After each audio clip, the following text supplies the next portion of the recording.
हम करेंगे हर मजलूम की हिमायत। अस्सलाम वालेकुम, मैं हूं हुरैन फातिमा और आप देख रहे हैं हिमायती न्यूज एचडी चैनल। नजर डालते हैं आज की अहम खबरों पर। डेयरी फार्मर्स भाइयों में जानिब चौधरी अब्दुल हमीद गुज्जर सदर dairy farmers protection association Sindh ने हुकूमत के इस नोटिफिकेशन पर वाज़ेह दलील पेश की। हुकूमत सिंध की जानिब से दूध की कीमतों के हवाले से जो भी नोटिफिकेशन जारी किए गए वह डेयरी फार्मर्स के हकीकी नुमाइंदगी के बगैर ज़मीनी हकायक से हट के हैं।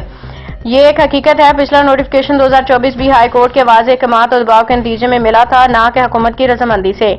आज एक बार फिर डेयरी फार्मर्स शदीद मुश्किलात के शिकार है। महंगाई, चारे की कीमतों में बेतहाशा इजाफा, बिजली, पानी, ट्रांसपोर्ट और दीगर अखराजात ने फार्मर्स की कमर तोड़ दी है, मगर इसके बावजूद दूध की कीमत में मुनसफाना इजाफा नहीं किया जा रहा। चौधरी अब्दुल हमीद गुज्जर ने बताया कि हम वाज़ेह करते हैं कि डेयरी फार्मर्स किसी सूरत नुकसान पे दूध फरोख्त नहीं करेंगे जब तक फार्मर्स को उनकी लागत के मुताबिक मुनासिब कीमत नहीं मिलती। जिद्दोजहद जारी रहेगी। अगर हुकूमत ने फौरी तौर पर नोटिस ना लिया तो कानूनी और आईनी रास्ता इख्तियार किया जाएगा। चौधरी अब्दुल हमीद गुज्जर ने हुकूमत सिंध और मुतल्लिका इदारों ज़िला इंतजामिया से मुतालबा किया है कि दूध की कीमत का तयन फार्मर्स की मुशावरत से किया जाए, माफिया के खिलाफ फौरी कार्रवाई की जाए, डेयरी फार्मर्स को उनके जायज हक दिया जाए। डेयरी फार्मर्स मुत्तहिद हैं, अपने हकूक के असूल तक खामोश नहीं रहेंगे।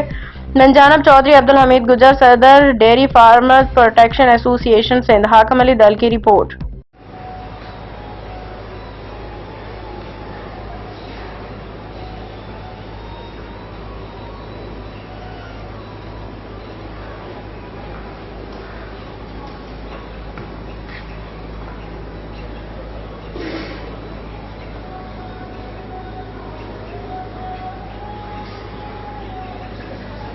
बाखबर रहिए हर जगह हर वक्त, जानिए मुल्की और गैर मुल्की हालात और वाकयात यकीन के साथ।